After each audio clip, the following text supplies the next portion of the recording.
Assalamualaikum warahmatullahi wabarakatuh. Salam sejahtera Bapak ucapkan pada kalian semua. Semoga dalam pembelajaran ini kita senantiasa mendapatkan rahmat dari Allah Subhanahu wa taala, mendapatkan berkah dari Allah Subhanahu wa taala, sehingga kalian semua bisa dengan mudah mempelajari materi yang akan Bapak jelaskan melalui video ini. Pada pertemuan kali ini Bapak akan menjelaskan masalah koordinat kartesius. Nah, koordinat kartesius ini mungkin sudah pernah dipelajari pada waktu di SD, juga pada waktu di kelas 7 sudah dipelajari, sudah diajarkan oleh guru-guru. Namun pada kesempatan ini akan dijelaskan masalah koordinat kartesius dengan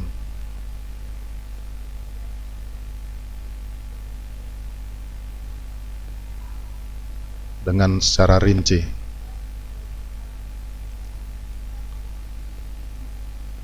Baiklah anak-anak sekalian, sebelum materi ini kita pelajari, akan Bapak jelaskan kompetensi dasar daripada pembelajaran ini.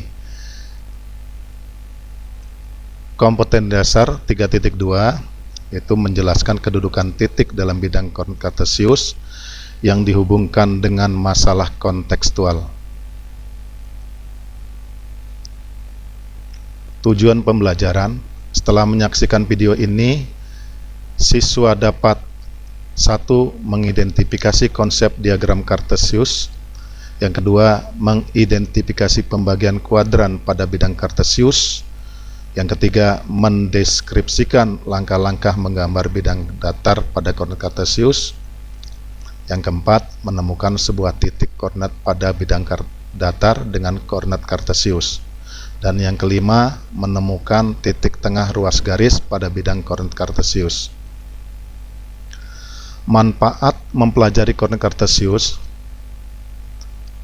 ditemukannya radar dengan menggunakan sistem koordinat kartesius sehingga bermanfaat dalam penerbangan, pelayaran, penembakan sebuah objek baik di darat maupun di laut ataupun di udara.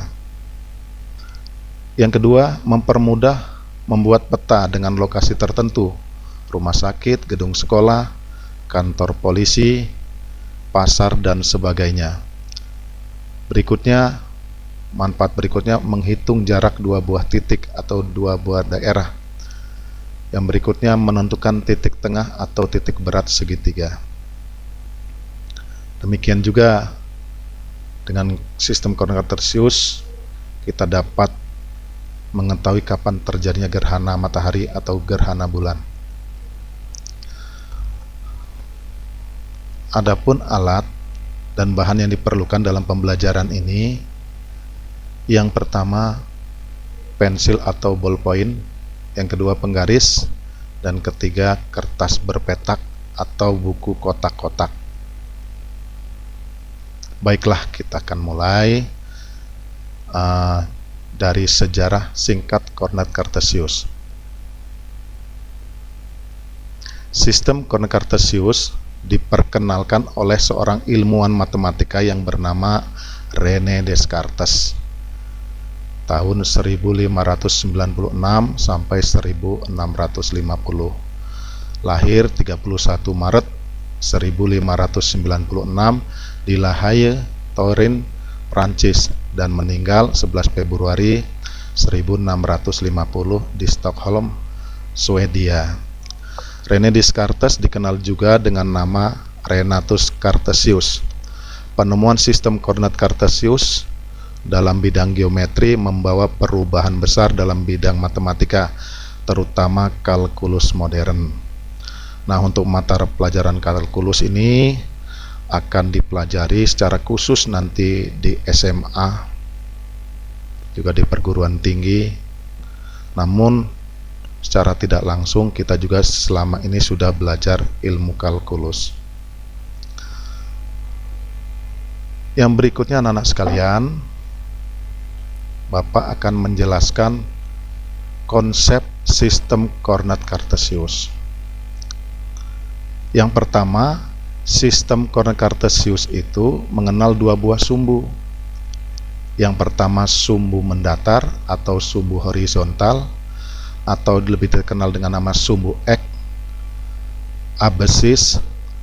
Yang kedua sumbu tegak atau sumbu vertikal, atau dinamakan juga sumbu Y atau ordinat. Yang kedua, sumbu mendatar dibagi menjadi dua arah. Yang pertama, arah ke kanan bernilai positif dan arah ke kiri bernilai negatif. Ketiga, sumbu tegak dibagi menjadi dua arah.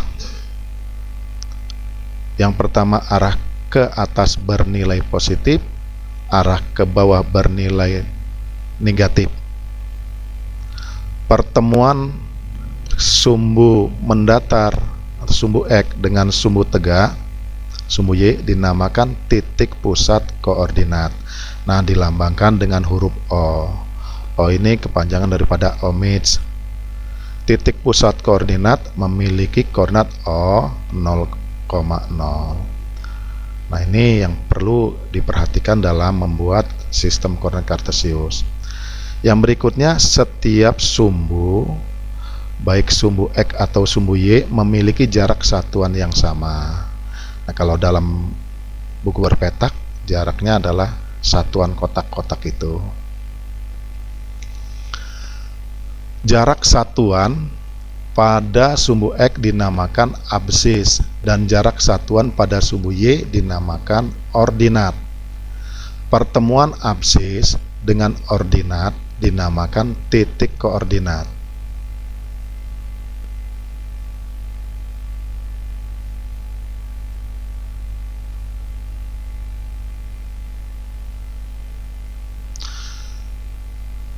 Titik P memiliki absis 4 satuan dan ordinat 3 satuan, maka titik P ini memiliki titik koordinat 4,3. Artinya titik P ini berada pada 4 satuan di sebelah kanan sumbu Y dan berada 3 satuan di atas sumbu X. Nah, perhatikanlah gambarnya. Perhatikan anak-anak sekalian, ini tadi titik P 4,3. Artinya titik P ini berada 4 satuan di sebelah kanan sumbu Y. Nah, ini. Dan 3 satuan di atas sumbu X. Jadi koordinatnya adalah 4,3. Dalam melukis sistem koordinat kartesius, maka pertama dibuat sumbu X ini, sumbu yang mendatar. Nah, berikutnya dibuat sumbu Y. Setelah sumbu X, sumbu Y dibuat, maka terjadilah titik perpotongan. Nah, inilah titik potong ini yang dinamakan ohms atau dilambangkan huruf O. Nah, koordinatnya adalah 0,0. Setelah itu diletakkan angka-angka sebagai satuan. 1, 2, 3, 4, 5, 6 arah ke kanan. Artinya 1 kotak, 2 kotak, 3 kotak, 4 kotak, 5 kotak, 6 kotak. Demikian juga arah ke atas. 1 kotak, 2 kotak, 3 kotak, 4 kotak, 5 kotak, dan 6 kotak, dan seterusnya. Nah, ini satuan-satuannya. Demikian juga untuk yang arah ke kiri. Untuk arah ke kiri bernilai negatif. Dimulai dari negatif 1, negatif 2, negatif 3, negatif 4, negatif 5, negatif 6. Artinya negatif ini berada di sebelah kiri sumbu Y. Demikian juga yang arah ke bawah. Yang arah ke bawah ini negatif 1, negatif 2, negatif 3, negatif 4, negatif 5, negatif 6, dan seterusnya. Nah, artinya juga ini berada di bawah sumbu X, arti negatif. Bapak memberikan sebuah contoh. Diketahui titik koordinat A min 3,5. Gambarkan dalam bidang kartesius. Yang kedua, pertanyaan kedua, dari gambar jelaskan kedudukan titik A tersebut. Jadi kita coba sama-sama kita jawab bahwa titik A memiliki koordinat A min 3,-5. Artinya ini memiliki absis min 3 dan ordinat min 5. Jadi sekali lagi, titik A min 3,-5 memiliki absis min 3 dan memiliki ordinat min 5. Agar lebih jelasnya, perhatikan gambar berikut. Ini bidang kartesius. Nah, ini bidang kartesius. Nah, setelah titik-titik tadi diletakkan, kita lihat bahwanya titik min 3,5. Ini absis min 3. Artinya ke sebelah kiri min 3. Terus ordinat min 5. Artinya berjarak 5 satuan di bawah sumbu X. Jadi bertemulah di sini min 3 dengan min 5. Jadi titik A memiliki koordinat min 3, min 5. Artinya kedudukan titik A ini berada 5 satuan di bawah sumbu X dan berada 3 satuan di sebelah kiri sumbu Y. Jadi sekali lagi, bahwa titik A ini berada 5 satuan di bawah sumbu X dan berada 3 satuan di sebelah kiri sumbu Y. Nah, kira-kira cukup jelas nak ya untuk menggambar daripada titik koordinat. Nah, ini contoh daripada menggambar titik koordinat. Nah, berikutnya akan kita bahas tentang kuadran. Nah, kuadran pada bidang kartesius. Sumbu mendatar atau sumbu X dan sumbu tegak, sumbu Y, membagi bidang kartesius menjadi 4 bagian. Nah, setiap daerah pada bidang kartesius ini dinamakan kuadran. Jadi setiap daerah pada bidang kartesius dinamakan kuadran. Ada 4 buah kuadran dalam bidang kartesius, yaitu kuadran 1, kuadran 2, kuadran 3, dan kuadran 4. Nah, nama-nama kuadran dibuat berlawanan dengan arah perputaran arah jarum jam. Artinya, kalau jarum jam itu berputar dari kiri ke kanan, maka kuadran dari kanan ke kiri. Untuk lebih jelasnya, perhatikan gambar berikut. Nah, ini lah bidang kartesius. Bidang kartesius ternyata ada 4 daerah. Ini ada daerah yang berwarna hijau, ada daerah berwarna biru, ada daerah yang berwarna kuning, dan ada daerah yang berwarna coklat muda. Nah, daerah yang berwarna biru ini namanya kuadran 2, dan daerah yang berwarna hijau ini kuadran 1. Jadi kita mulai perputarannya begini nak. Dari kuadran 1 muter begini ke kuadran 2, kuadran 3, kuadran 4. Jadi berlawanan dengan arah jarum jam. Kuadran 1, kuadran 2, kuadran 3, kuadran 4. Jadi setiap daerah pada bidang kartesius itu dinamakan kuadran. Nah, kira-kira cukup jelas nak ya masalah tentang kuadran ini, karena tidak terlalu sulit. Yang penting untuk pedomannya, untuk di kuadran 1 adalah X positif dan Y negatif positif. Untuk kuadran kedua X negatif, Y positif. Dan untuk kuadran ketiga X negatif dan Y negatif. Untuk kuadran keempat X-nya positif dan Y-nya negatif. Nah, ini contoh kedua. Bapak berikan contoh tentang koordinat titik. Kalau tadi koordinat titik itu hanya diberikan 1 buah titik, maka ini Bapak berikan 4 buah titik. Diketahui titik-titik koordinat berikut: A 3,2, B 4,-5, C min 5,4, dan D 4,-3. Gambarlah titik-titik koordinat tersebut di atas pada bidang kartesius. Yang kedua, terletak pada kuadran berapakah titik-titik koordinat di atas? Dan yang ketiga, buatlah simpulan dari mengamati gambar titik-titik koordinat di atas dihubungkan dengan kuadran.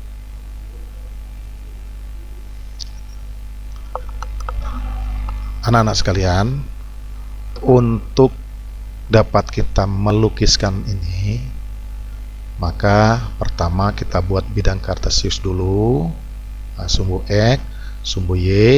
Setelah sumbu X, sumbu Y dibuat, tentukan omits-nya, O-nya, pangkal koordinat, terus beri angka arah ke kanan 1, 2, 3, 4, 5, 6 dan seterusnya. Arah ke atas 1, 2, 3, 4, 5, 6 dan seterusnya. Arah ke kiri min 1, min 2, min 3, min 4, min 5, min 6 dan seterusnya. Dan arah ke bawah min 1, min 2, min 3, min 4, min 5, min 6 dan seterusnya. Terus kita beri nama ini kuadran 1, kuadran 2, kuadran 3, kuadran 4. Nah, setelah ini kita ketahui, maka kita letakkan titik-titik koordinat. Kita awali dengan titik A. Titik A 3,4. Maka ini artinya absisnya 3 atau nilai X-nya 3 dan ordinatnya Y 2. Jadi X-nya 3, Y-nya 2. Kita cari ke sini 3, terus naik ke atas 2. Nah, setelah ketemu pertemuan 3 dengan 2 ini, kita beri tanda noktah.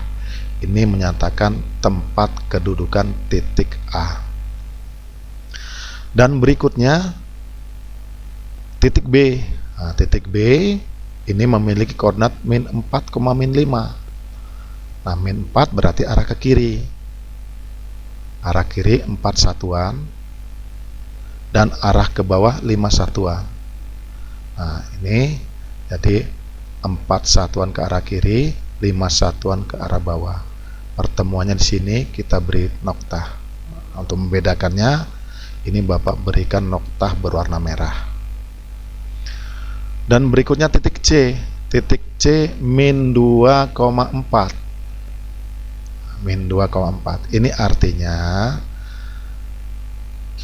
absisnya min 2 atau X-nya min 2 dan Y-nya 4, ordinnya 4. Arah ke kiri 2 satuan, arah ke atas 4 satuan.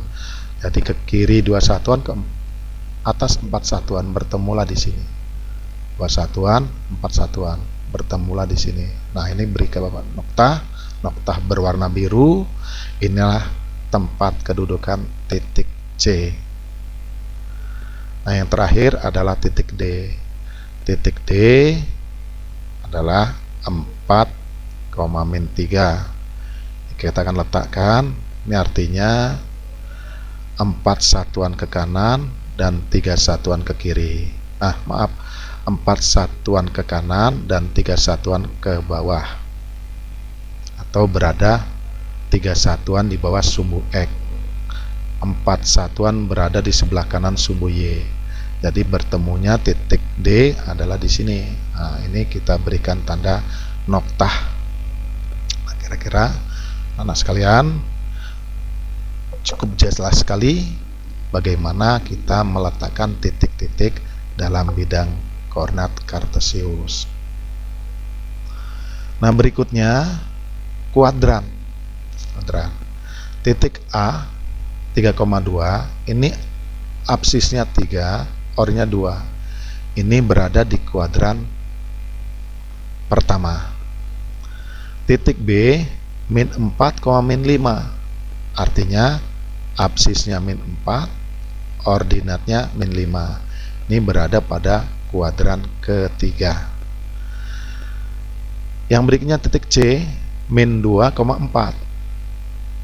Artinya memiliki absis min 2 dan ordinat 4. Ini berada pada kuadran kedua. Dan yang berikut titik D 4, min 3. Artinya absis 4, ordinat min 3 dan berada pada kuadran keempat. Nah, dari tabel ini dapatlah kita simpulkan. Simpulannya sebagai berikut. Jika absis positif, ordinat positif, maka berada pada kuadran 1. Nah, tolong diingat ini. Jika absis positif, ordinat positif, maka berada pada kuadran 1. Contohnya titik koordinat A 3,2. 3 positif, 2 positif. Yang berikutnya, jika absis negatif, ordinat positif. Bapak ulangi lagi. Jika absis negatif, ordinat positif, maka titik koordinat berada pada kuadran kedua. Nah, contohnya ini titik C. C min 2,4. Nah, yang berikutnya, jika absis negatif, ordinat negatif.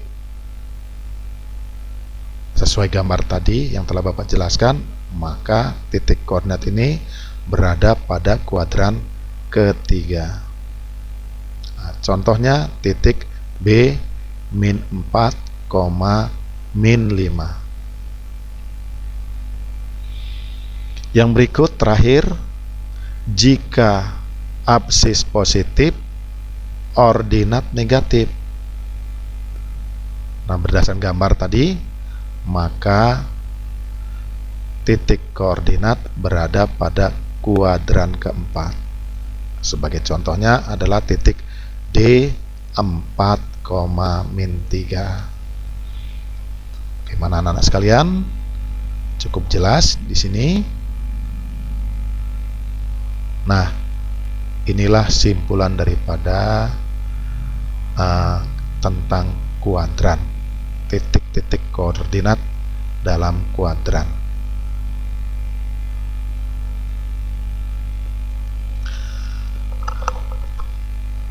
Berikutnya kita akan belajar bagaimana menggambar bidang datar pada koordinat kartesius. Nah, ini langkah-langkah yang perlu diperhatikan dalam menggambar bidang datar pada koordinat kartesius. Langkah yang pertama, buatlah bidang koordinat kartesius pada kertas berpetak. Untuk mempermudah membuatnya, gunakanlah kertas berpetak. Tetapi bisa juga dengan kertas bukan berpetak, tetapi dibuat jarak yang teratur. Yang berikutnya, langkah kedua, letakkan titik-titik koordinat pada koordinat kartesius. Letakkan titik-titik koordinat pada koordinat kartesius. Jadi titik-titik itu diletakkan dalam koordinat kartesius. Tentunya dalam meletakkan itu dengan memberikan noktah. Yang berikutnya, yang ketiga, setelah titik-titik tadi diletakkan di bidang kartesius, maka langkah yang ketiga yaitu hubungkan dengan garis titik-titik koordinat kartesius yang dimaksud secara berurutan. Kalau bidang datar ABCD, maka dimulai dari A, garisnya menuju B, B menuju C, C dan menuju D, maka terbentuklah bidang datar. Bapak berikan contoh untuk pemahaman dalam hal ini, bagaimana cara menggambar bidang datar pada sistem koordinat kartesius. Contoh, sebuah bidang datar ABCD memiliki titik-titik koordinat sebagai berikut: A min 5,2, B 3,2, C 6,6, dan D min 2,6. Soalnya, gambarlah bidang datar tersebut dalam bidang koordinat kartesius. Yang B, berbentuk apakah bidang datar yang terbentuk? Yang C, terletak di kuadran berapakah bidang datar tersebut? Nah, untuk lebih pahamnya, marilah kita sama-sama cermati gambar berikut. Nah, ini. Di langkah pertama, membuat bidang koordinat kartesius pada kertas berpetak. Seperti ini bidang kartesiusnya. Jadi seperti tadi kita buat bidang kartesius. Nah, setelah kita membuat bidang kartesius lengkap dengan angka-angkanya dimasukkan, arah sumbu X ke kiri kanan, arah sumbu Y ke atas ke bawah, angkanya kita masukkan semua, maka langkah berikutnya yaitu meletakkan titik-titik koordinat. Dalam hal ini titik A min 5,2, B 3,2, C 6,6, dan D min 2,6 pada bidang kartesius. Kita awali dengan titik A. Titik A memiliki koordinat min 5,2, artinya ke kiri 5 satuan dan naik ke atas 2 satuan. Nah, inilah bertemu di sini, inilah titik A yang warnanya berwarna biru. Terusnya titik B. Titik B ini memiliki koordinat 3,2, artinya arah ke kanan 3 satuan dan arah ke atas 2 satuan. Nah, bertemulah di sini. Jadi kita ke kanan 3 satuan, naik ke atas 2 satuan. Kita lihat ke kiri, ternyata menuju angka 2. Inilah titik B. Dalam hari ini titik B memiliki koordinat 3,2. Selanjutnya kita meletakkan titik C. Kita letakkan titik C. Titik C memiliki koordinat 6,6. Artinya titik C ini berada 6 satuan di sebelah kanan dan 6 satuan ke sebelah atas. Nah, letaknya di sini. Nah, berikutnya adalah titik D min 2,6. Artinya berada 2 satuan di sebelah kiri sumbu Y, terusnya ke atas 6 satuan. Jadi di atas sumbu X berada 6 satuan. Inilah letak daripada titik D. Ini anak-anak sekalian. Nah, setelah titik-titik ini kita tempatkan pada tempat kedudukannya yang sesuai, maka langkah selanjutnya kita hubungkan.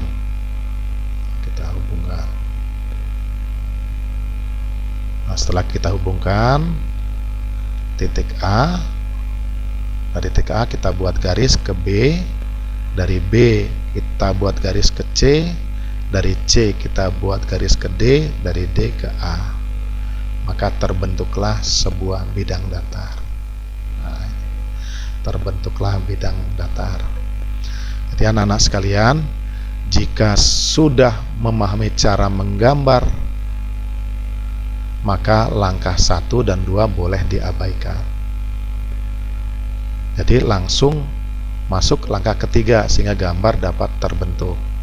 Jadi pertama buat bidang kartesiusnya dulu. Setelah bidang kartesius letakkan titik-titiknya, titik A, B, C, D.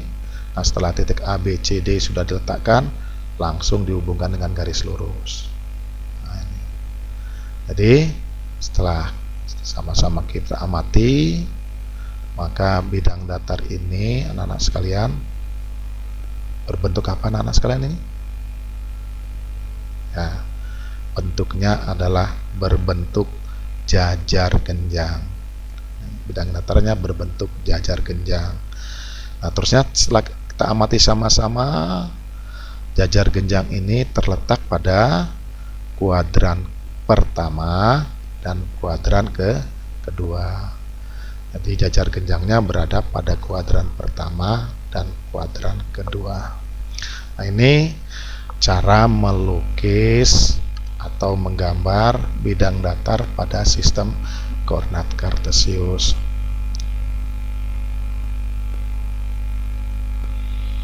Kita lanjutkan, yaitu sub pokok kelima, menemukan, nah judulnya menemukan sebuah titik koordinat pada bidang datar dengan koordinat kartesius.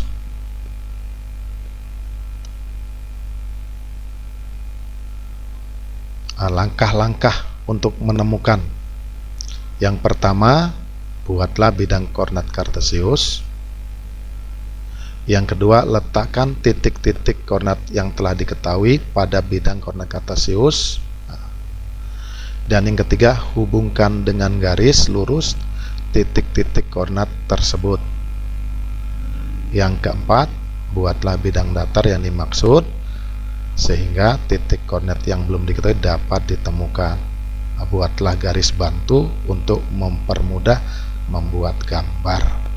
Nah, coba perhatikan ini.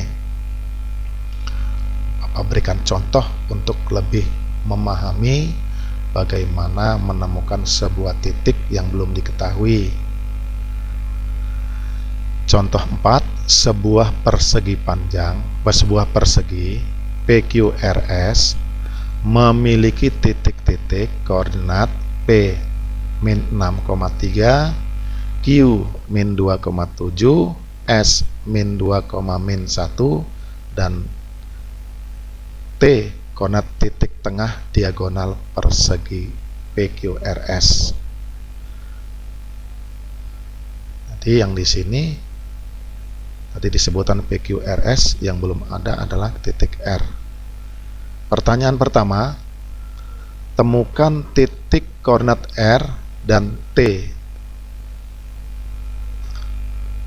Dan yang kedua, terletak pada kuadran berapakah titik koordinat R dan T?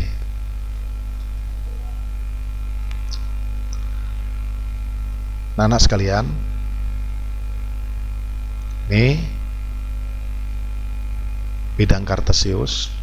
Setelah bidang kartesius, kita letakkan titik-titik tadi, yaitu titik P, titik Q, titik S. Setelah titik P dan Q, S kita temukan, kita buat garis. Dari P kita hubungkan ke Q, dari P ke hubungan ke S. Nah, karena 3 titik yang diketahui. Kemudian kita buat garis bantu, karena tadi permintaannya adalah berbentuk persegi, kita gunakan sifat persegi.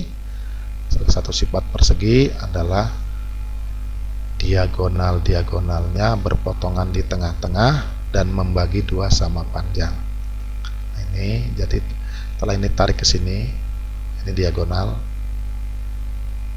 ini tarik ke sini. Sifat persegi juga bahwasannya diagonal persegi berpotongan tegak lurus. Nah, ini tegak lurus.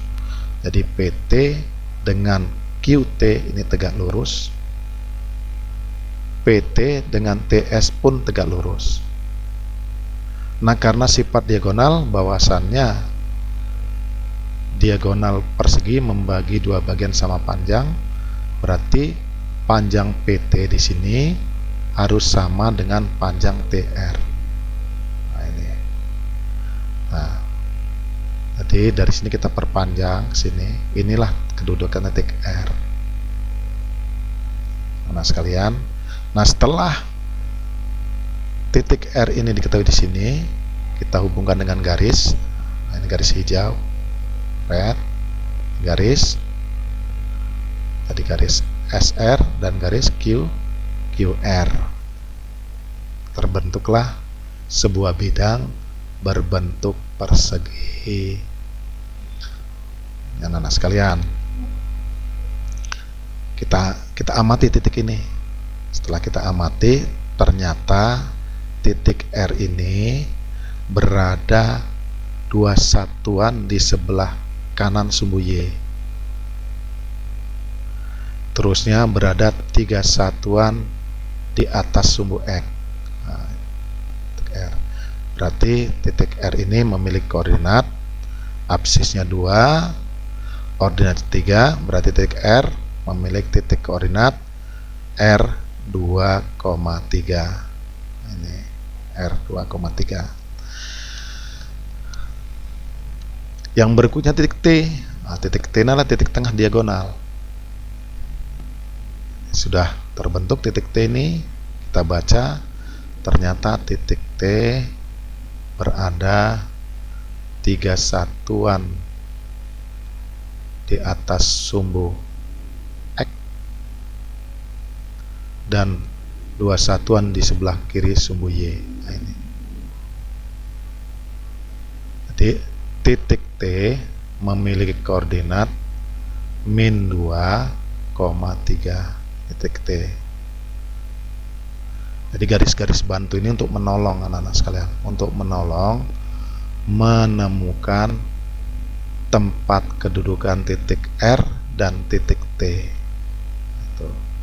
Dalam hal ini sifat-sifat bangun datar agar benar-benar dikuasai. Dalam contoh ini karena persegi, maka sifat-sifat persegi harus dikuasai. Kalau nanti ketemu soalnya berbentuk jajar genjang, maka sifat-sifat jajar genjang pun harus benar-benar dipahami. Kalau bentuknya layang-layang, demikian juga harus dipahami sehingga mempermudah dalam menemukan titik yang kita cari. Sampai sini anak-anak cukup jelas ya, cukup jelas. Nanti diputar ulang terus supaya lebih paham tentang menemukan titik pada bidang datar.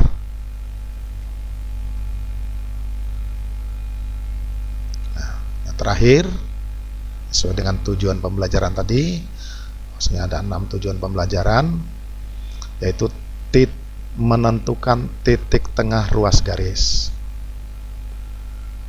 Judulnya titik tengah ruas garis. Titik tengah ruas garis yang menghubungkan 2 buah titik koordinat dapat dicari sebagai berikut. Ini ada titik A dan titik B. Titik A, titik B kita hubungkan dengan garis. Garis inilah yang dinamakan ruas garis, yaitu garis yang menghubungkan 2 buah titik. Akan dicari titik tengahnya. Nah, akan dicari titik tengahnya. Karena ini sifatnya umum, titik A dan titik B letaknya sembarang.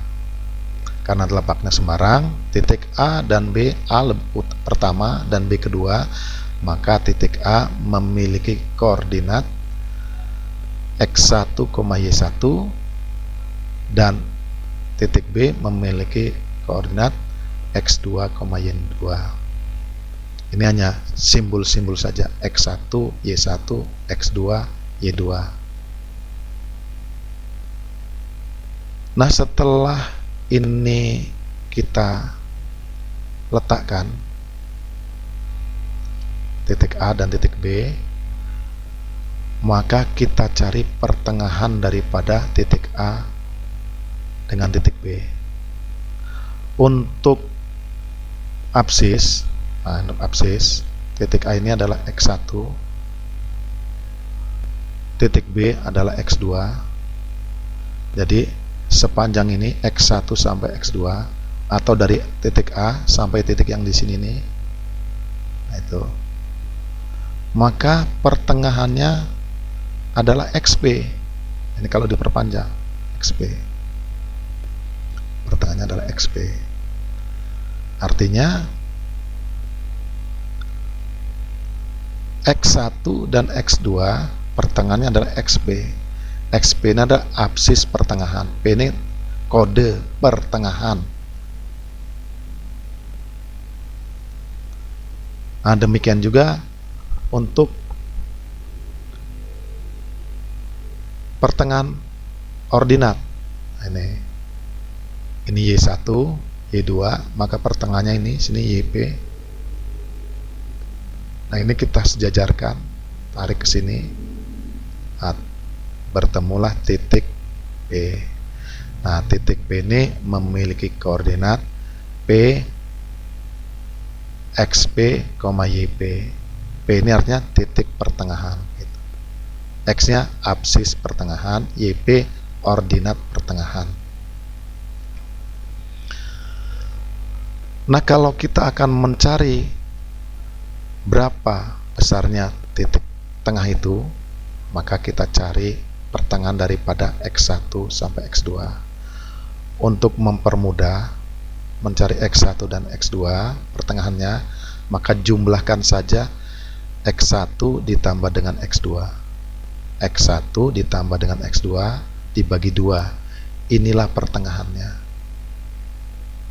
Jadi X1, Bapak ulangi sekali lagi, X1 ditambah X2 dibagi 2, inilah pertengahannya. Pertengahan antara X1 dengan X2 adalah XP. Ini jadi Bapak tulis rumusnya ini, XP X1 tambah X2 bagi 2. Demikian juga untuk mencari YP.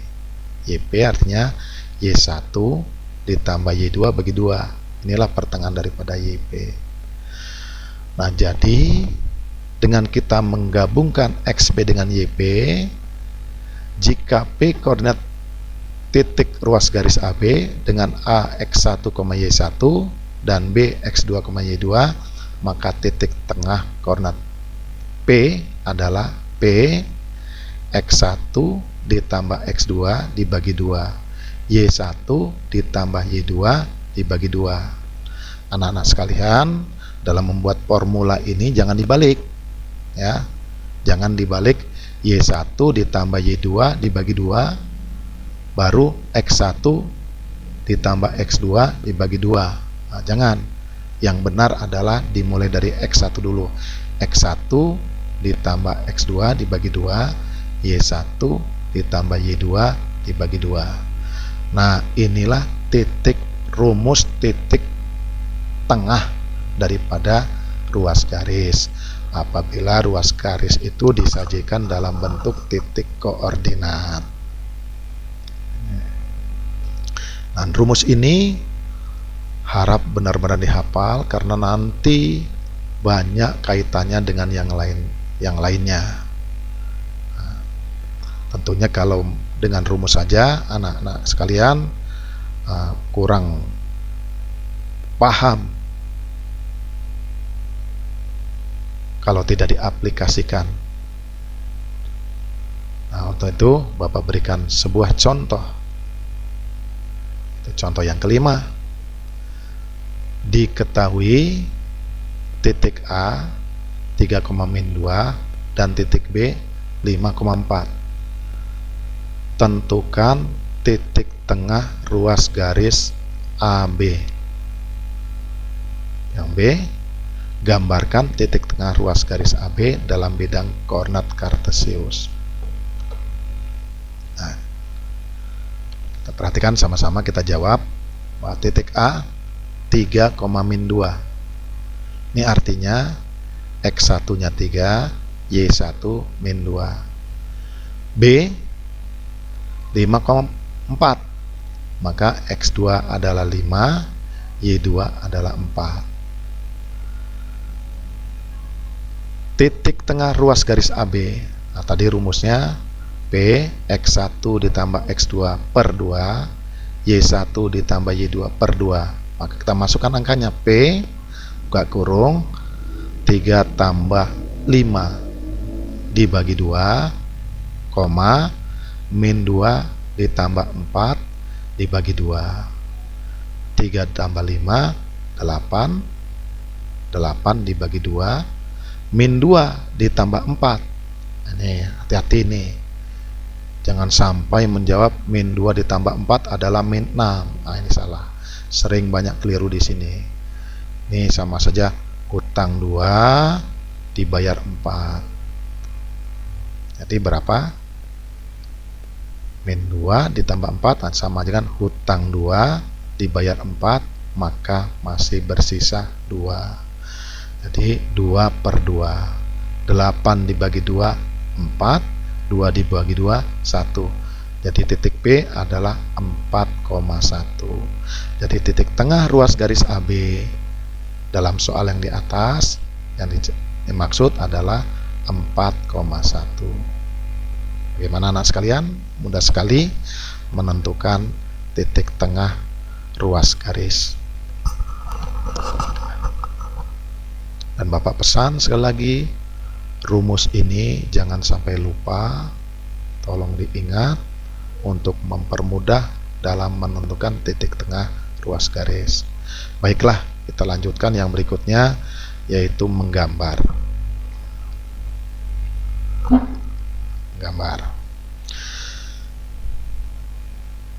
Pertama, seperti biasa kita buat bidang kartesius, terusnya titik tadi, titik 3, min 2 boleh disajikan seperti ini langsung dari 0, harusnya sini min 1 kita tulis tidak apa-apa, langsung tulis min 2 di sini. Terusnya 3, ini 1, sini 1, 2, 3. Dan perlu kenalnya titik 4, 5. Terus yang ke atas ini Y1 tadi adalah 1 dan 4, ini Y2 4. Kita letakkan titik 3, min 2. Nih, hanya 3 satuan ke kanan dan 2 satuan ke bawah adalah titik A. Kemudian kita lukis lagi titik B. Titik B 5,4 ini. Ya, 5 satuan ke kanan, 4 satuan ke atas. Setelah 2 titik ini kita buat, maka hubungkan dengan sebuah garis. Nah, ini garis yang warna coklat yang tebal. Nah, ini garisnya. Berikutnya kita letakkan titik 4,1. Nah, tadi dari hasil perhitungan titik 4,1 adalah titik tengah. Nah, ini. Jadi 4 satuan ke kanan, 1 satuan ke atas. Nah, inilah titik 4,1. Jadi panjang AP ini sama dengan panjang PB karena titik tengah. Kalau diukur, panjang AP ini sama dengan panjang PB. Bagaimana anak-anak sekalian? Cukup jelas ya Bapak menjelaskan masalah bidang kartesius ini. Apabila nanti ada yang kurang paham, bisa ditanyakan di WhatsApp. Nah, ada tugas ini tugas individu yang harus diselesaikan oleh anak-anak sekalian. Tugas ini Bapak buat, Bapak desain sedemikian rupa agar tidak sulit, sesuai dengan contoh, agar anak-anak sekalian mendapatkan nilai atau prestasi yang memuaskan. Nah, ini. Bapak bacakan tugasnya. Selesaikanlah tugas berikut di kertas berpetak dengan menggunakan tinta warna biru. Ulangi lagi, selesaikanlah tugas berikut di kertas berpetak dengan menggunakan tinta warna biru. Soal nomor 1, Diketahui titik koordinat A 4, min 6. Bapak ulangi lagi. Di nomor 1, diketahui titik koordinat A 4, min 6. Pertanyaannya, A, gambarkan dalam bidang kartesius. Pertanyaan B, dari gambar jelaskan kedudukan titik A tersebut. Soal nomor 2. Diketahui titik-titik koordinat berikut.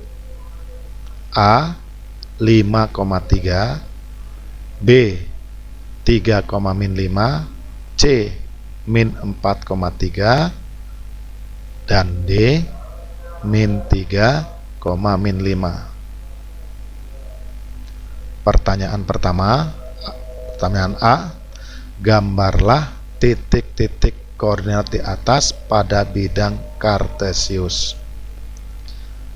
Pertanyaan B, terletak pada kuadran berapakah titik-titik koordinat di atas?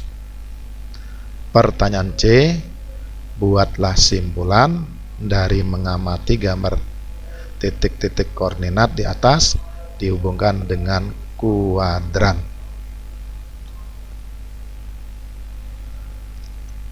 Soal nomor 3. Sebuah bidang datar ABCD memiliki titik-titik koordinat sebagai berikut.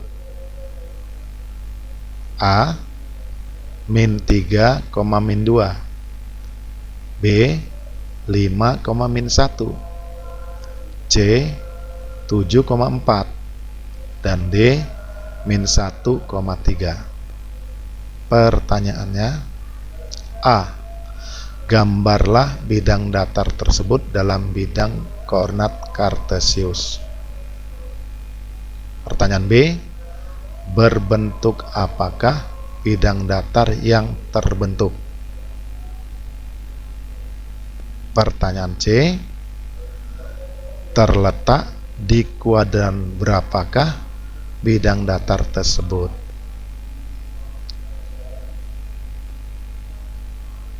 Soal nomor 4. Sebuah persegi panjang PQRS memiliki titik-titik koordinat P min 5,3, Q min 2, min 6, dan S 1,5. Pertanyaan A, temukan titik koordinat R. Pertanyaan B, terletak pada kuadran berapakah titik koordinat R? Terakhir, soal nomor 5. Diketahui titik A min 2, min 7, dan B 8, min 3. Pertanyaan A, tentukan titik tengah ruas garis AB. B, gambarkan titik tengah ruas garis AB dalam bidang koordinat kartesius. Nah, itu Bapak memberikan 5 buah soal untuk dikerjakan di rumah sebagai bentuk pembelajaran. Apabila kurang jelas daripada pertanyaan yang Bapak buat ini, nanti soalnya Bapak kirim dalam WhatsApp tiap-tiap grup.